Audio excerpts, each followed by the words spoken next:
биринчи экөөбүз эки башка бөлүнүп иштеп башлаганда дагы Борончо ака ушундай интервью бериптир газетага. Мен кайсы жерге концерт койсом, Тынар менен Рахман эке келип ошол жерге концерт коюп атат. Менин концертиме эл кирбей карап атат, анан минтип атат. Эми Кыргызстан кичине да. Ал киши Бишкектен бери карап чыкты. Биз Лейлектен бул жака карап чыктык. Эми мынтип кесилишип, жогулушуп өтө турган жери ушул базар коргон өзгөн сузак болуп калыптыр. Анан Борончонун концертине кирбегиле деп мен же апши ийилбесем, же бар Борончо экенин концертинин эшигине турабыздан жатып албасак, эми көрүүчү өзү тандап кирет экен да, кимге кирсе, кандай кирсе, эмне кылса, ушу айтылбай турган сөздөр айтылып кетпесе эле болуп, Борончо экебиз эми ажы киши. Ажы киши эле. Ажы киши андай сөз айтпаш керек. Бирөөнүн артынан ушак сүйлөбөш керек. Намаз окуган адам бирөөнүн артынан жаман сөз кылбаш керек. Bir-эки жолу сахнада мас абалына чыгып роль ойноду. Неметип анан кийин айттым эми коем.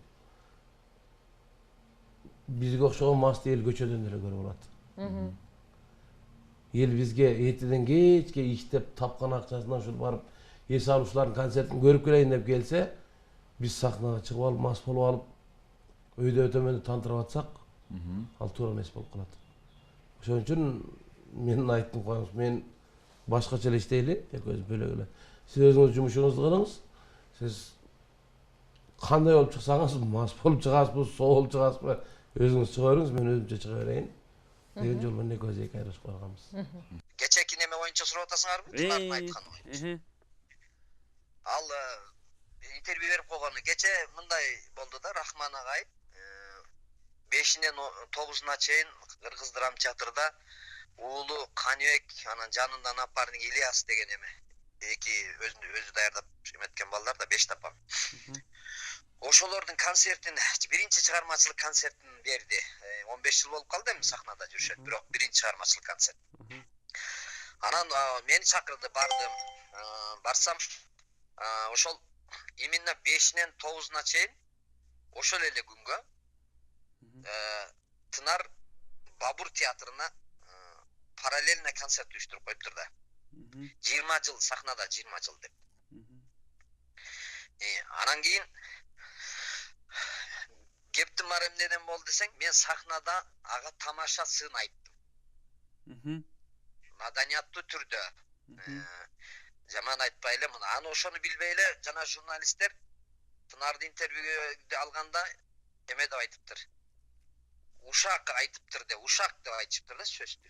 Уктук аны, ушак деп. Анан ошол журналисттер кичине антып берсе болмокту да, далилде болсо. Ушак менен сындын айырмасы бар да. Агай 20 жылдан бери ошол агай да, Анан агайына ошол именно ошол күнгө коюп алыш керек беле өзү? Ошондо мисалы 5 күн 5-нен 9-уна чейин Кыргыз драма театрда Рахман аке коюп атабы? Абдулла менен сүйлөшүптүр, ошо 5-нен 9-уна чейин эле нарко үстөгүлө Бабур театрына коюп атпайбы?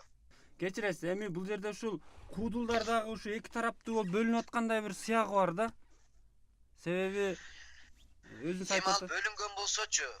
Бөлүнгөн болсо, демек ошо бири-бирине ошондой мамиле жасалгандан болуп атат да, орозо келатат. Ал эле бул эле деп жаман сөздөрдү айткандын өзү туура эмес.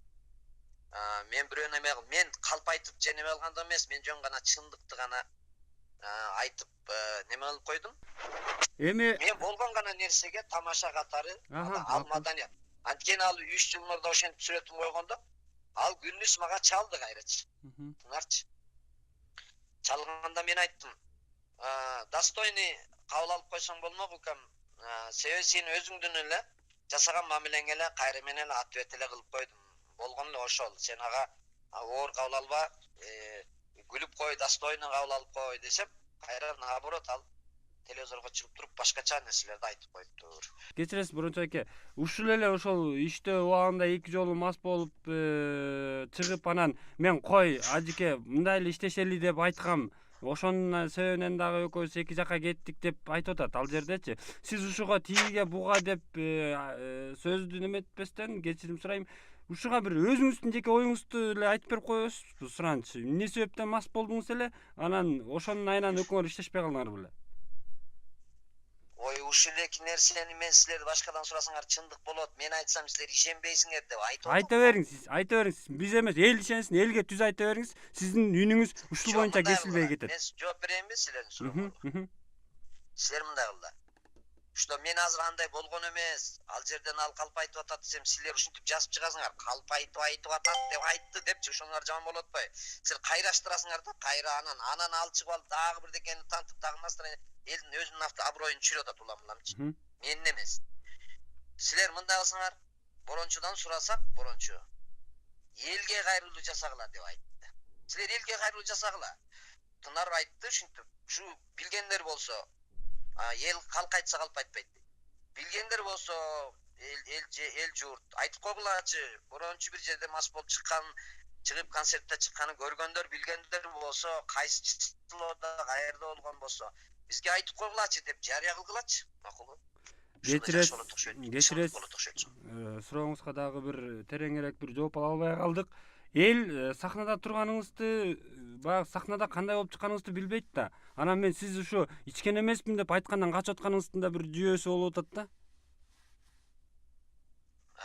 Это вообще силер түшүнүңөр кызыкта экен, журналисттерчи. Ушу кийинки учурда мындай тайыз болуп кетип атасыңар да. Ой, мен ичкен жокмун, каратып туруп калп айтып атпайт дерди. Мен эми ушул каратып калп айтып атат деген сөздү айттыра албай атасыңар да. Анан жазып алып айтасыңар. Борончу каратып туруп калп айтып атат деп айтты деп. Мен андай маданиятым жок, айткым келип уялып атам мен просто. Мен айтып атпаймынбы я? Уялды карап туруп мындай айтып атканын көрүп алып аябай ыңгайсыз болуп кеттим. Мен эмне деп айтышты да билбей калдым өзүчө. Демек ичкен эмес экенсиз. Азыр кече бирөөлөр тааныш эле немелер чалып алып аябай күлдү. Эчтеке жебей туруп алып аябай эле күлдү да. Эмнеге күлдү? Тигинин сөзүнө күлдү да. Сен ичип алды деп айткан. Ой, жаман кызык болду деп өлө күлүп атышат элдерчи. Билгендердин баарычы. Демек туруп ушинтип айтып анан мен минтип айттым. Анан экөөбүз иштешпей эле коелу дедим. Анан эл деген мас болгонду дайыма көрөт дедим деп бир кызыктай нерсени айтты эле мен. Вообще аябай шок болуп отуруп калдым. Ушундан башка нерсени айтса болмок экен. Же көз урушуп кеттик элек, же жакалашып кеттик элек, же бирдеке десе да эл ишенет эле.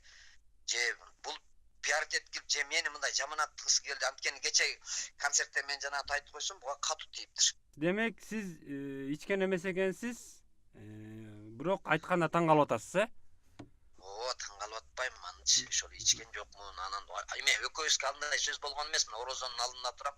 Кандай пикири келишпешилик, кандай ызычуу экенин мен билбейм. Мен эчтемени байкаган жокмун. Анан эки чыгармачыл топ катар концерт коюп калса эле ызычуу болуп жаткан адам. Ал залдар кичинекей 500 адам батат. Анан эл көп, калган жакларын көрө берет элдерчи.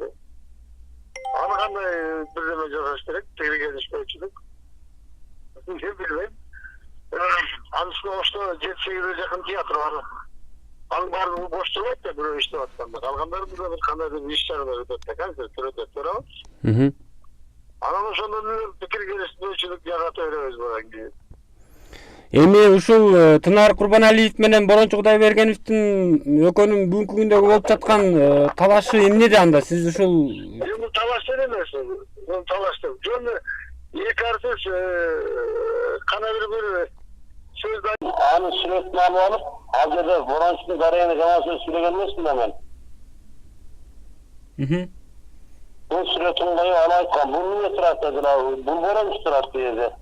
Бул өзү келсе деле ушунчалык унчукпай туруп бермек. Ошол интервьюне жүзүнө кой деген интервьюде ушунчалык туруп берген, ага мен жооп бергем да.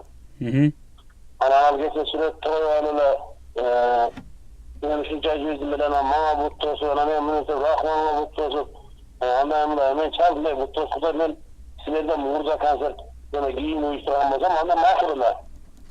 Мен жанымда турган Рахман экем өзүнө да айткам. Рахман эке 5-чи майдан 9-чу майга чейин концерт коем. Программаны карап бересизби деп айткам дедим. Өзүнө сага дедим. Анан кийин эле бир убакта анан концерт жасап бериптир. Siz muzay birinci sırasına sormayken bakın. Rahman'a ne kimliğinler birinci istiyordular dedi. Ama mesela o koyla turval. Futbol sonra insan sizin kanserinize bu toskuda yemin var size işi kanser bir attan eldiyen. Beşinizde turama yapamazsam dedim. Bilmegine de bunu kunadı. Men bu toskuda eğer Alzheimer Rahman'a gelen konsert olup kalm olsa men konsertimi uyuşturmaktan mesin men. Alzheimer'da kanıyak bir yaş balaların konsert olmasa. Boroncu akıllı olsa o şeyde iki balık aytmay ve siz hakenlerge bu toskuya koyturmayısınlar, şekerekine koyturmayısınlar bu da. Anda akıllı işteydi eken. Aytdım men boron çekiyor ya bak edin. Men zalda alıvatkanla ayrından tüzotkanı sen menin canımda ölüyorsun çok deyip. Sen bir öz beni sormayız men sen Rahman'la paralel uyuşturmalsın. Başarılı koymayız bilen de aytaysın bana dedim. Mesela aytadilen dedim. Ben o konsertimi koyğunla şeyim Rahman'a konsertimi uyuşturmanı sen men zalda alıp burada. Dagordu tüzüp gelip Rahman'a aytkam konsertte. Rahman'a 5. maydan 9'una sen konsert koyğun atam. Şöyle konsert koyam. Şunun programmasını caz veresizim. Bunu dinlemesin çider koyğunda. Men oşolordu aytkandan kiyinen bar olanan gen bana paralel uyuşturma çıkmayım. Demek siz emes alar paralel uyuşturatkan eken da. Men emes alar paralel uyuşturgan. Men boronçuna aytdım oşon için. Biz jaktı malumatты alıp ödürsen biz jaktan sormasın menden dedim. Men şunday bolgan eken. Ne degen akmaqsın? Sen böyle Rahman'a gelen konsertim es bolsa dedim ben. Rahman'a gelen konserti olsa da ala ger menin kiyin uyuşturgamысы da men konsertimi alıp koymakmın. Rahman'a gelen paralel girmeyin. Aksakal kişiye. Aha. Emi mınday da daha bir Anan sakla açıp var. Üçüncü but olsun anan minti antet. Yok. Satire anlay bolboyt. Satire antet aytılbayt. Men şu vakka deyin tilimi çime basıp verdim bile men akır anan gen Boroncu'nun özüne jarasa iş kılıp koydum. Ben uçum alatayım Boroncu'nun mışığı pişte gelmesin ben. Oy men baran Boroncu oyan özüme verdim. Men Boroncu menen taymaşmayım dağa. Boroncular taymaşa turgan men Boroncu'nun dengelinde kişi emasmen. Al kişi menden ulu kişi al. Öyle döngel ölecekta kişi. Aksakal kişi al men menen temkişi olsa da aytışmakmın. Oşol sakallı boş menen anan oşol namaz okan emes menen barıp al sakla turabı bu bana but tosup, tigiye but tosup. Satire anlay bolboyt da turabı. Oğlumda Boroncu'ya Rahman'la jaman kişi yok bolğon. Rahman'a gelen başkul jamanlar çatılan Superinfo var. Şu an Superinfo redaktörsünden var. Boroncu'yu Rahman'la tır armana but tosup paralel konserti uyuşturdu. İşte interview verdi öyle dedim Superinfo altı böyle şu makalana. Birinci o şol işleyeceğim onda başlayan. Ben onu çıkan yoktum tilim içime basmayayım. Ben onu adamken meyle. Namaz okan adam özdele bilirim bunday. Ürünü yok yerden jalgan jaman attı kılgam tolam esken bilip durup şunu kılırat bu işime eylem makuldur. Emem ne deysem bundan arka adamınız kanday olat emi? Bundan arka adam çağırmacılığımı ulan terim. İtir öğret, germencil öğret. Kim emrediyse deyiversin. Ben jakşı sözgede jaman sözgede görüp utkanım.